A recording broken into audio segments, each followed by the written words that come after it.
말씀 함께 읽겠습니다. 우리에게 주시는 하나님의 말씀은 골로새서 1장 19절 20절 말씀입니다. 우리 준비하신 성경책이나 화면의 자막을 보시고 한 목소리로 읽도록 하겠습니다. 아버지께서는 시작. 아버지께서는 모든 충만으로 예수 안에 거하게 하시고 그의 십자가의 피로 화평을 이루사 만물 곧 땅에 있는 것들이나 하늘에 있는 것들이 그로 말미암아 자기와 화목하게 되기를 기뻐하심이라. 아멘.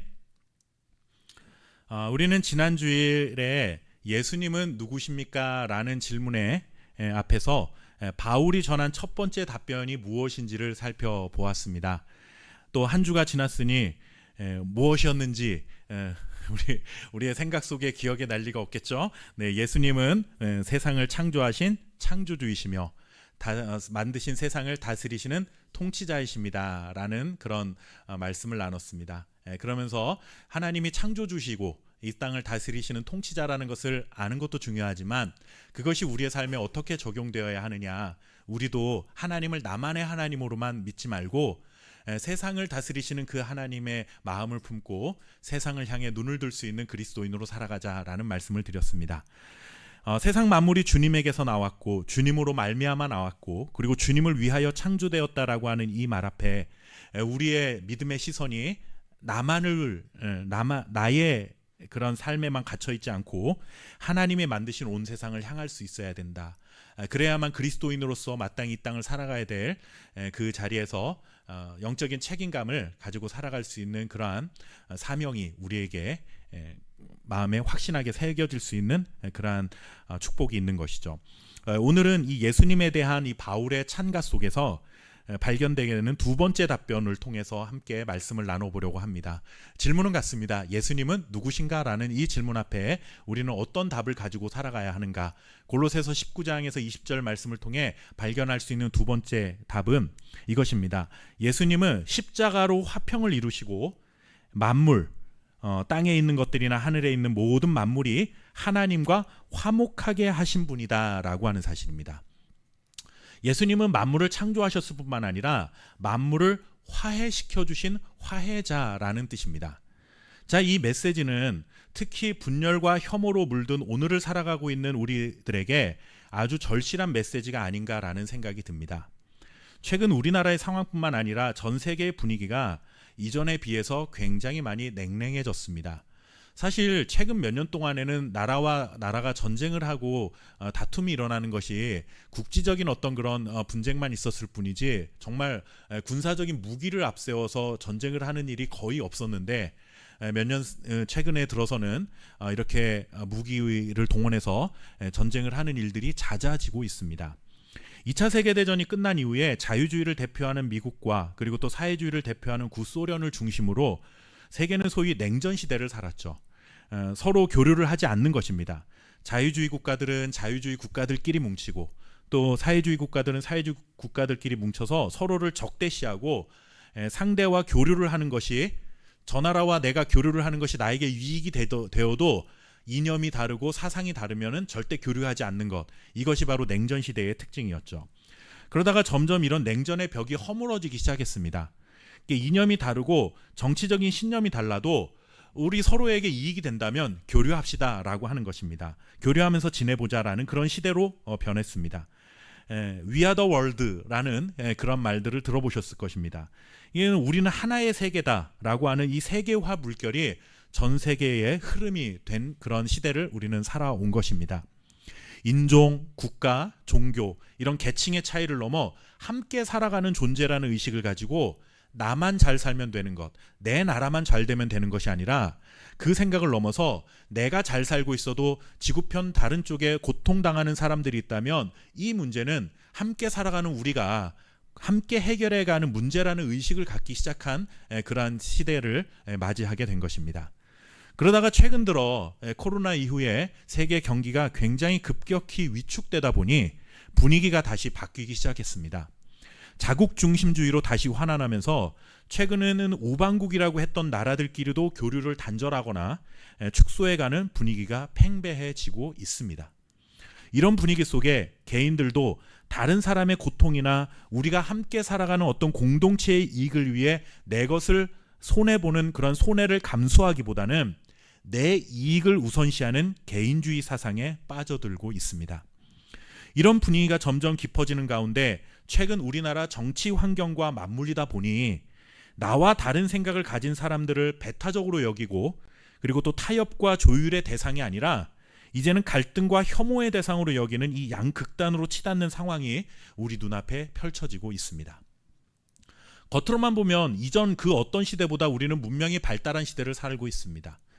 경제적인 풍요로움 속에 살아가는 그럴듯한 모습을 하고 있지만 한꺼풀만 벗겨서 속을 들여다보면 사실 지금까지 유대관계가 좋았던 이 모든 관계의 끈이 끊어진 그런 시대를 우리가 살아가고 있는 것이죠.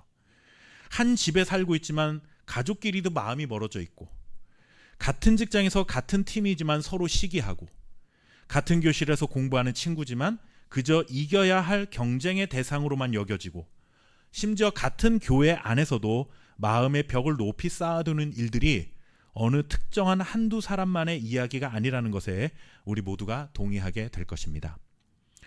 이렇게 유대감이 느슨해지고 심지어 관계의 끈이 끊어진 시대를 살아가는 우리에게 바울이 전해주는 메시지는 무엇인가 하면 예수님은 만물의 화해자이십니다 라고 하는 것입니다. 오늘 살아가는 우리 그리스도인들이 절박한 마음으로 듣고 마음에 새겨야 할 메시지라는 생각이 듭니다. 오늘 말씀을 통해 예수님은 누구신가? 라는 이 질문에 대한 답을 찾고 이 답을 찾은 자가 살아가야 할 삶의 모습이 무엇인지를 깨달을 수 있는 은혜가 저와 여러분에게 있기를 주님의 이름으로 축원합니다. 골로새서 1장 18절 말씀 우리 같이 한번 좀 읽어보도록 하겠습니다. 자, 그의 몸인 교회에 함께 읽겠습니다. 시작. 그는 몸인 교회의 머리시라. 그가 근본이시오 죽은 자들 가운데서 먼저 나신 이시니 이는 친히 만물의 으뜸이 되게 하심이니요. 아멘. 이 앞에 15절부터 17절까지는 바울이 창조에 관한 말씀으로 예수님을 찬양하는 그런 내용이 담겨 있었습니다. 그리고 이제 그 세상을 창조하신 창조주 예수님 하나님에 대해서 관심을 갖다가 오늘 지금 조금 전에 읽었던 18절 말씀에서 갑자기 이제 세상으로 향했던 시선이 어디를 향합니까? 교회라는 공동체로 이제 우리의 시선을 돌리고 있는 것을 볼 수 있습니다. 우리에게 이것이 굉장히 중요합니다. 왜 그런가 하면 하나님이 만물을 회복하시는 그 큰 구원의 역사 속에서 교회가 감당해야 될 위치가 너무나 중요하다라는 것을 우리에게 알려주고 있는 것입니다. 교회는 세상과 똑같은 모습으로 살아가는 공동체는 아니지만 늘 항상 우리가 잊지 말아야 될 것은 교회는 세상 안에 있다라고 하는 것입니다. 그렇기 때문에 세상에 대한 우리가 빛과 소금으로서 부름받은 그 삶의 자리를 에서 감당해야 될 영적인 책임이 분명히 있다라고 하는 것이죠. 교회가 세상 일에 대해서 너무 무관심한 것은 성경의 가르침이 아닙니다. 그런데 오늘 교회에 대해서 바울이 고백을 하면서 가장 기본적인 어떤 그런 관계를 하나 비유적으로 표현을 하는데 그것이 무엇인가 하면 예수님이 교회의 머리이십니다 라고 하는 것입니다. 여러분들 우리 사람에게 있어서 머리는 어떠한 의미를 갖습니까? 대표성을 갖죠. 그 머리는 대표성을 갖습니다. 그러나 이런 대표라는 의미가 있는 것이 아니라 머리는 실질적으로 우리 몸을 살리고 우리 몸을 움직이게 하는 모든 명령을 수행하는 것이 바로 머리입니다. 우리가 손발을 움직이고 이렇게 말을 하고 하는 이 모든 명령이 어디로부터 시작됩니까? 머리에서 시작이 되는 것이죠. 그렇기 때문에 우리 머리는 우리 몸의 모든 각 지체 부분들이 어떠한 방향으로 움직여야 할지를 결정하고 그것을 명령해서 수행하게 만드는 것이 바로 머리입니다. 아무리 열심히 움직여도 여러분들 방향이 어긋나 있으면 그것을 우리는 뭐라고 말합니까? 헛수고라고 하죠. 열심히 공부하는데 결과가 안 나오면 너 헛수고했다라고 말합니다. 열심히 일을 했는데 돈을 벌지 못하면 헛수고하는 것이죠.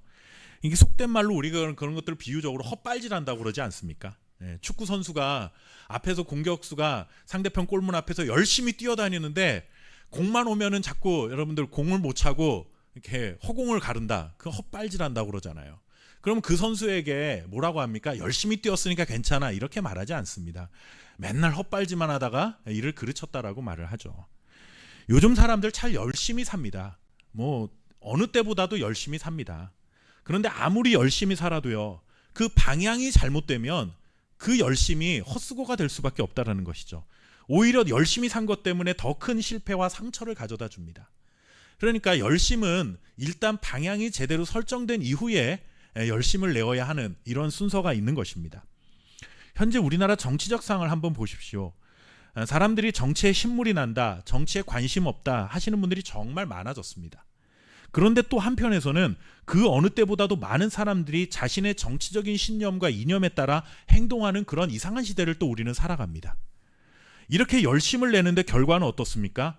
정치적으로 안정되고 타협과 해결을 모색하며 더 나은 사회가 되기는커녕 내 편 가르기에 바쁘고 이제 갈등을 넘어서 서로를 혐오하는 일들을 일삼는 그런 세상 속에 우리가 살고 있지 않습니까?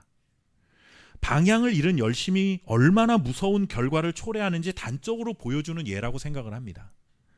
사람의 머리가 올바르게 생각하고 판단해서 신체의 각 부분에 이렇게 해라라고 해야 되겠죠. 그 명령을 내리기 때문에 이 머리는 모든 방향을 결정하는 아주 중요한 역할을 감당하는 것입니다. 교회가 교회로서의 역할을 잘 감당하기 위해서는 무엇보다 교회의 머리가 누구신가를 알아야 된다는 것입니다. 교회의 머리는 바로 예수님이라는 사실에 대해서 우리는 분명하게 기억해야 한다는 것이죠. 교회를 다니는 사람 중에 이 사실을 모르는 사람이 누가 있겠습니까? 설교를 하는 목회자 중에 이 사실을 누가 모르겠습니까? 그런데 문제는 아는 것과는 달리 실제 교회의 머리의 역할을 누가 감당하고 있는지 참 우리가 냉정하게 돌아보면 통탄할 수밖에 없는 일들이 참 많이 있습니다. 아무리 좋은 건물을 지어놓고 많은 사람이 모이는 교회라 하더라도 그 교회의 머리가 담임 목사요, 목소리 큰 몇 명의 성도요, 사회적으로 높은 지위가 있거나 돈이 많은 부자가 머리가 되는 그러한 교회라고 한다면 그 교회는 더 이상 교회라 할 수 없는 것입니다. 그런 교회가 아무리 겉으로 보기에 훌륭한 일을 한다 해도 머리이신 예수님이 머리가 되지 못하는 교회라고 한다면 그 교회의 열심은 여러분들 오히려 상처와 아픔을 만들어내는 그러한 일들이 되어버릴 수 있다라고 하는 것을 우리는 분명히 기억해야 하는 것이죠. 교회가 사랑 중심이 되면 결국 사람 때문에 상처받고 사람 때문에 갈라지게 됩니다. 사람이 중심이 되면 누가 인정받냐, 누가 더 영향력이 있냐, 누가 옳으냐를 두고 갈등합니다. 교회에서 시기가 되면 임직자를 선거를 해서 투표하는 일들이 많이 있습니다. 그런데 그것이 마치 그 교회에 인기 많은 사람, 뭔가 좀 영향력이 끼치는 그런 사람을 뽑는 일처럼 여겨지게 된다면 아무리 많은 사람의 임직자를 세운다 한들 과연 그것이 그 교회에 무슨 유익이 될 수 있겠습니까? 그러나 교회는 여러분들 그렇게 사람이 중심이 된 교회는, 사람이 머리가 된 교회는 교회인 듯하지만 교회가 아닌 것입니다. 교회는 그리스도의 몸입니다. 교회는 머리 대신 예수님의 몸의 역할을 감당해야 됩니다. 머리의 명령을 따라야 되는 것이죠. 교회가, 몸인 교회가 자의적으로 사람의 뜻대로 이 모든 것들을 행한다고 한다면, 사람의 성격과 카리스마로 유지되는 그런 교회라고 한다면 그것은 교회 공동체가 아니라 정말 그냥 세상 공동체와 별다를 바 없는 그 모습으로 전락해 볼 수가 없는 것입니다. 왜 이 말씀을 드리냐? 이것이 바로 그리스도께서 이루신 화해의 시작이기 때문에 그렇습니다. 교회가 먼저 머리 대신 주님과 몸인 우리의 올바른 관계 안에 서 있어야만, 교회가 이런 화해를 이루어야만 모든 만물의 화해자가 되신 예수님의 뜻을 올바로 세상에 전할 수 있기 때문에 오늘 이 사실이 너무나 중요하다라고 하는 것입니다. 우리 골로새서 1장 19절 말씀 함께 읽어보도록 하겠습니다. 우리 읽었던 본문 말씀인데 다시 한번 읽겠습니다. 자, 아버지께서는, 함께 읽겠습니다. 시작. 아버지께서는 모든 충만으로 예수 안에 거하게 하시고, 바울은 예수 안에 거하게 하셨다라고 바울이 고백을 하죠. 바울은 하나님의 충만이 예수님 안에 거한다라고 그렇게 말씀을 통해 우리에게 알려줍니다. 다시 말해서 예수님은 하나님의 일부분이 아니라 하나님의 마음과 하나님의 뜻과 하나님의 능력과 하나님의 영광이 예수님 안에 온전히 발견된다라고 하는 것입니다. 이 말을 좀 쉽게 말하면 이런 것입니다. 예수님 한 분이시면 충분합니다라고 하는 그런 고백입니다. 예수님을 보면 누구를 본다라는 것입니까? 하나님을 본다라고 하는 그런 뜻이죠. 흔적을 발견하는 게 아니라 곧 예수님이 하나님과 동등하다라는 그런 말씀을 전해주고 있습니다. 예수님 한 분이면 충분하다라고 하는 이 말, 여러분들 사람들은 예수님을 믿으면서도 예수님 한 분만으로 만족하지 못하는 경우가 참 많습니다. 우리는 조금 더라는 병에 걸려있는 것 같다라는 생각이 들어요. 조금 더 많이 인정받고 조금 더 많이 벌고 조금 더 높이 올라가고 이 하나를 채우면 다 채울 것 같았는데 막상 하나를 채워도 또 다른 것을 채워야 할 것 같은 불안감에 사로잡혀 채우면 채울수록 더 공허함을 느끼고 살아가는 그러한 삶을 우리가 살아가고 있는 것이죠. 그런데 바울은 그 공허한 마음을 채울 수 있는 분은 오직 예수님 한 분이면 만족합니다. 충분합니다 라고 전하고 있는 것입니다. 왜냐하면 예수님이 곧 하나님이시기 때문에 그렇습니다. 하나님은 만물을 창조하신 창조주이시고 만물의 주인이신데 그 하나님의 충만이 예수님 안에 거하기 때문에 예수님과 화해하면 곧 누구와 화해를 하는 것입니까? 하나님과 화해하는 것입니다 라는 말씀을 우리에게 전해주고 있는 것입니다. 예수님 한 분이면 충분하다라고 하는 이 말이 왜 중요한가? 그 말씀은 20절 말씀을 통해 우리가 다시 한번 확인해 볼 수가 있습니다. 우리 함께 골로새서 1장 20절 말씀 읽어보도록 하겠습니다. 자, 그의 십자가의 피로 함께 읽겠습니다. 시작. 그의 십자가의 피로 화평을 이루사 만물 곧 땅에 있는 것들이나 화목하게 되기를 기뻐하심이라. 아멘. 여러분들, 세상은 평화를 말합니다. 어느 세상에 살고 있는 사람들이 우리는 세상을 불화로 이끌고 갈등과 전쟁으로 이끌겠습니다라고 말하는 사람은 없습니다. 다 자기 명분은 뭐냐면 이렇게 해서 평화를 이루겠다라고 하는 것이 세상 사람들의 명분이죠. 그런데 세상이 말하는 평화의 대부분은 보면 힘으로 이런 것들을 만들어내려고 하는 것이죠. 상대방을 힘으로 누르는 겁니다. 그래서 내가 이겨서 저 상대방을 눌러버리고 상대방을 나의 힘 앞에 굴복시켜서 손익을 따지는 것, 이런 것들이 세상이 말하는 방식의 평화인 것이죠. 그러나 하나님이 이루신 평화는 전혀 다른 평화입니다. 하나님은 우리를 굴복시켜서 평화를 만드는 것이 아닙니다. 예수님의 피로 죄 문제를 해결하셔서 하나님과 세상이 평화할 수 있도록 하나님께서 이 모든 일들을 이루셨다라고 우리에게 전해주고 있습니다. 여러분, 좋은 관계에 있었는데 이 관계가 깨어지는데 가장 큰 원인이 무엇입니까? 관계를 깨트리는 가장 큰 원인은 죄입니다. 죄. 내가 이 사람과 굉장히 좋은 관계에 있었는데 이 사람이 나한테 거짓말을 했거나 아니면 내 물건을 몰래 훔쳐갔다라고 하는 죄를 지으면 어떻게 됩니까? 그 관계가 유지가 될 수가 없겠죠. 죄는 관계를 깨트리는 가장 근본적인 원인이 됩니다. 그러니 여러분들, 진짜 평화는 사람이 만들 수가 없는 거예요. 왜 그런가 하면 물리적인 힘을 키워서 상대방을 굴복시키는 방식으로 만들어지는 이러한 평화는 오래 지속될 수가 없습니다. 이쪽 힘이 셌던 쪽이 힘이 좀 약해지거나 아니면 힘이 약했던 쪽이 힘이 좀 강해지면 유지되었던 이 평화가 어떻게 됩니까? 이 힘의 균형이 깨어지면서 다시 또 다른 혼란으로, 혼돈속으로 빠져들 수밖에 없는 것이죠. 진짜 평화가 오기 위해서는 뭐가 해결돼야 됩니까? 평화를 깨트린 죄의 문제가 해결되어야 된다는 사실을 우리는 기억해야 합니다. 그런데 여러분들, 죄의 문제는 사람의 노력으로 해결되는 게 아니잖아요. 우리가 아무리 노력한다고 해서 죄의 문제가 해결이 됩니까? 이 죄의 문제는 오직 예수님께서 지신 십자가를 통해서만 이루어질 수 있다는 사실을 우리는 기억해야 하는 것입니다. 죄로 인해서 하나님과 사람의 관계가 깨어졌습니다. 하나님은 세상을 만드시고 사람을 만드신 다음에 사람과 좋은 관계로 지내길 원하셨지만 사람들이 지은 죄로 말미암아 하나님과의 관계가 깨어졌습니다. 또 죄로 인해 하나님과 하나님이 만드신 세상 만물의 관계가 깨어졌습니다. 사람의 죄는 땅을 더럽혔습니다. 하나님이 만드신 세상을 오염시켰습니다. 그러니 의로우신 하나님과 관계가 유지될 수가 없었던 것이죠. 그리고 또 죄로 인해 하나님과 사람, 그리고 하나님과 만물의 관계만 깨어진 것이 아니라 사람과 사람과의 관계가 깨어지기 시작했습니다. 아담과 하와가 바로 그것을 보여주죠. 여러분들, 죄를 짓기 전에 아담과 하와는 세상 어느 누구보다도 친밀한 관계 안에 있었지만 아담과 하와가 선악과를 먹은 이후에, 죄를 짓고 난 이후에 그들은 서로에게 탓을 하기에 바빴습니다. 바로 이게 죄로 인해서 사람과 사람의 관계가 깨어진 모습을 우리에게 보여주고 있는 것입니다. 그러니 여러분들, 모든 관계의 깨어짐, 이 평화의 관계가 흐트러진 데에는 뭐가 문제입니까? 죄가 문제가 되었다라는 것입니다. 그렇기 때문에 이 관계를 다시 이어붙이고 다시 회복하기 위해서는, 반드시 화해하기 위해서는 뭐가 필요합니까?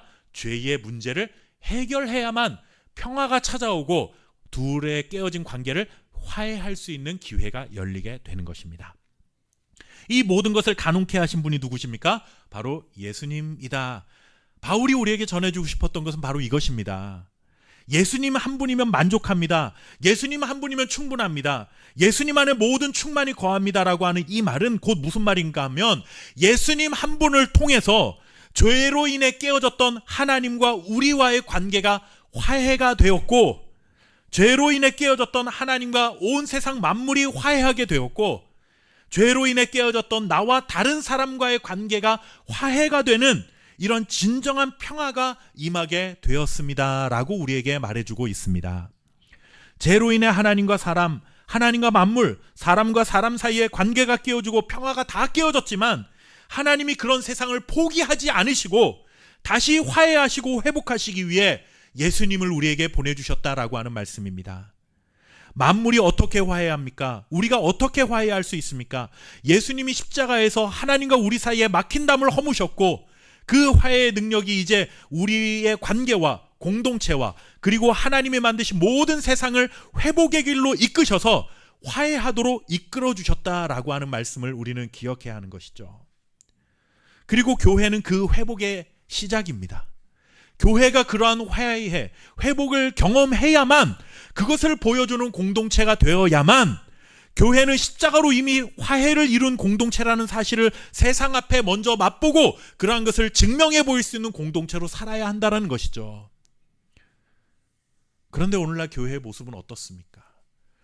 세상을 화해시키고 세상을 평화를 이루는 그러한 시작이 아니라 오히려 분열과 갈등을 조장하는 그런 안타까운 자리에 우리 교회가 이용되고 있다는 것이 너무나 속상한 일이 되고 있습니다.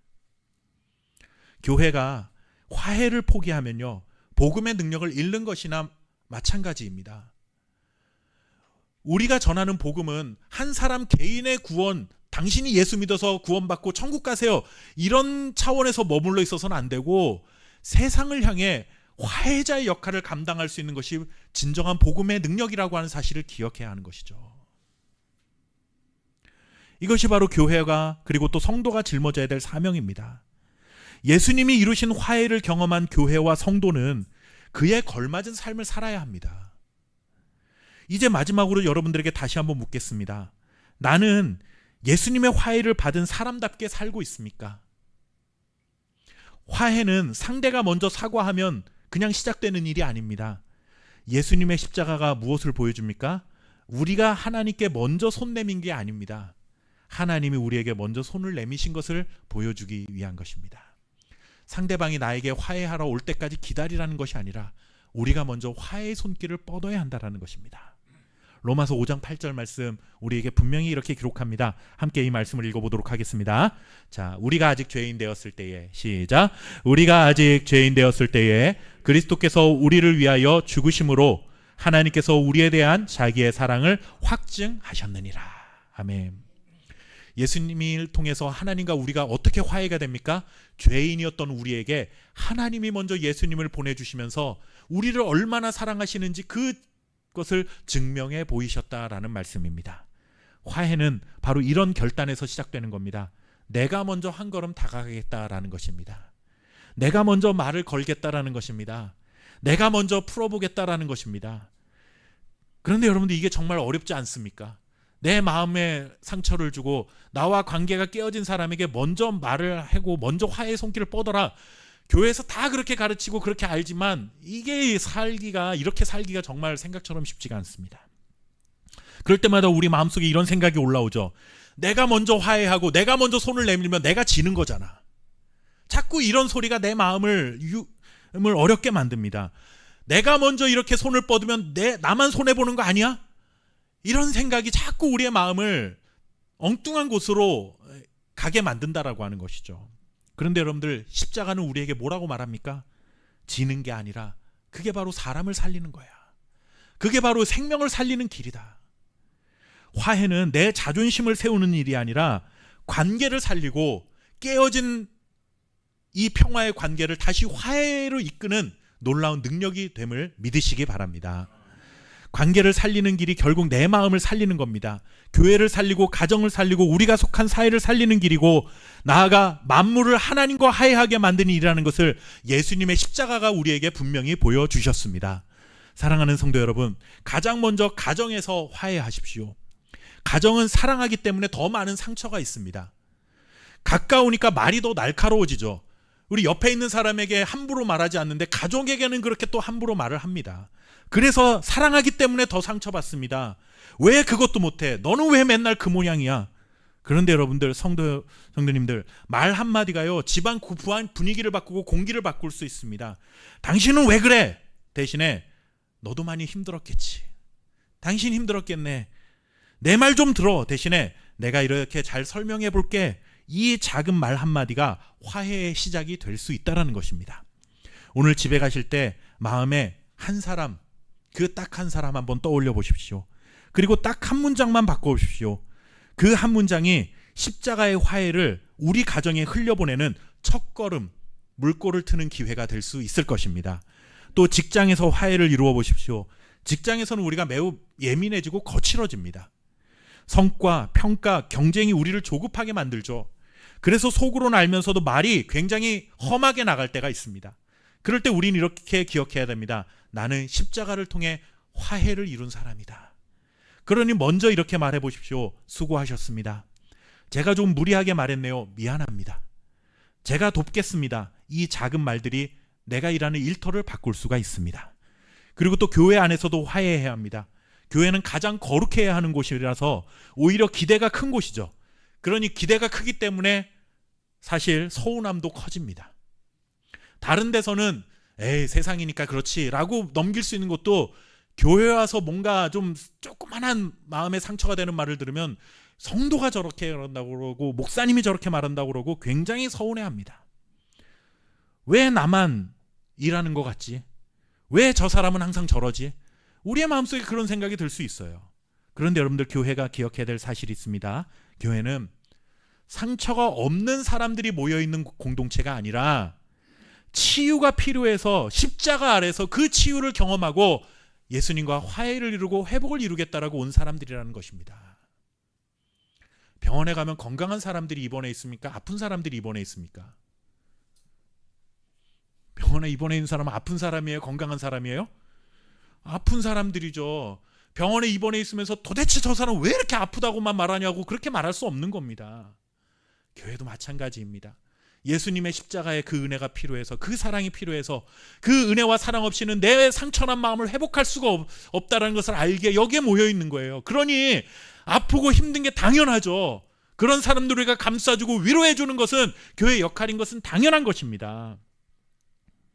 교회에서 화해는 선택이 아니라 복음의 능력입니다. 열매입니다. 우리가 십자가를 믿는다면 우리는 관계를 회복하는 방향으로 삶의 방향을 결정하고 예수님이 그러한 방향으로 우리를 살라 명령하고 있는 사실을 우리는 반드시 마음속에 간직해야 합니다. 우리는 화해받은 자입니다. 그러니 화해받은 사람으로 살아가야 합니다. 여러분들, 기분이 풀리는 것이 화해가 아니라 관계를 다시 살리는 것이 화해입니다. 십자가 앞에서 내 안에서 열매 맺는 방식, 그것이 바로 화해하는 일입니다. 그래서 여러분들, 화해하는 것은 약한 것이 아닙니다. 예수님이 우리보다 약해서 화해하러 오신 게 아니잖아요. 정말 강하신 분이기 때문에 그 강함을 포기하고 약한 우리에게 찾아오셔서 화해의 손길을 뻗어 주셨습니다. 화해는 그러니 여러분들 십자가를 신뢰하는 용기입니다. 화해는 내가 억지로 만들어내는 감정이 아니라 십자가의 삶을 따르고 성령의 열매를 맺는 삶이라는 것을 기억하시고, 예수님께서 십자가를 통해 화평을 이루신 것처럼 저와 여러분이 이 세상에 화평을 이루는 자로 살아갈 수 있는 은혜가 있기를 주님의 이름으로 축원합니다. 십자가는 우리의 죄를 공정하게 다루신 것이 아닙니다. 만약에 하나님께서 우리를 공정하게 다루셨다면 우리는 다 사망에 거해야 되겠죠. 그런데 우리를 공정하게 대우하신 것이 아니라 불공정해 보이지만 긍휼을 베풀어 주셨기 때문에 우리는 하나님과 화해한 것입니다. 사람들을 너무 공정한 그러한 시선으로만 바라보지 마십시오. 우리는 공정하게보다 더 중요한 것이 있습니다. 긍휼히 여기는 마음이 우리에게 필요하다라는 것입니다. 그러한 긍휼로 우리가 하나님의 자녀가 되었으니, 예수님의 제자가 되었으니, 세상에 그 긍휼을 흘려보내는 자로 살아갈 수 있는 우리 함께 교회와 저와 여러분의 삶이 될 수 있기를 주님의 이름으로 축원합니다. 함께 기도하겠습니다. 살아계신 아버지 하나님, 우리를 하나님과 화해할 수 있는 자로 불러주시고 우리에게 공정하게 대하시는 하나님의 방식이 아니라 긍휼로서 우리를 용서해 주시는 하나님의 방식으로, 십자가의 그 은혜로 우리를 하나님의 자녀 삼아 주셨으니 참으로 감사합니다. 교회와 성도는 하나님의 화해를 경험한 자요, 은혜를 경험한 자들이라는 사실을 기억하고 오늘 세상 만물을 향하여 하나님의 화해를 선포하고 살아갈 수 있는 공동체, 그러한 삶이 될 수 있도록 은혜를 베풀어 주시옵소서. 가정에서 먼저 손을 내밀 수 있는 자가 되게 하시고, 직장에서 먼저 따뜻한 말 한마디를 건넬 수 있는 자로 살게 하시고, 교회 안에서 다른 자들을 위로와 격려의 따뜻한 말로 영혼을 살리는 일에 우리가 아름답게 쓰임받는 삶이 될 수 있도록 주여 우리를 축복하여 주시옵소서. 이 땅에 세우신 교회가 세상의 갈등과 혐오를 조장하는 그러한 시작이 되지 않게 하시고, 오히려 십자가의 그 은혜와 긍휼을 하신 하나님의 사랑을 증거하여 갈등하고 혐오하는 이 세상에 평화와 화해를 전할 수 있는 축복의 통로로 쓰임받을 수 있도록 교회를 바로 세워 주옵소서. 하나님 아버지, 우리 함께교회 성도들이 살아가는 모든 삶의 자리에 하나님의 긍휼이, 십자가의 그 사랑이 흘러 넘칠 수 있도록 우리를 주님의 손과 발로 사용하여 주시옵소서. 우리에게 이런 화해를 경험케 하시고 화해자로 살아갈 수 있도록 결단케 하신 그 은혜에 감사하여 오늘도 구별하여 예물을 드립니다. 이 예물을 통하여 하나님의 사랑을 증거한 일에 교회가 아름답게 쓸 수 있도록 도와주시고, 사랑하는 우리 성도들의 삶에도 하나님 있어야 될 것으로 꼭 채워주시는 하나님의 축복이 넘쳐날 수 있도록 주여 은혜를 베풀어 주옵소서. 감사드리며 살아계신 예수님의 이름으로 기도하옵나이다. 아멘. 십자가를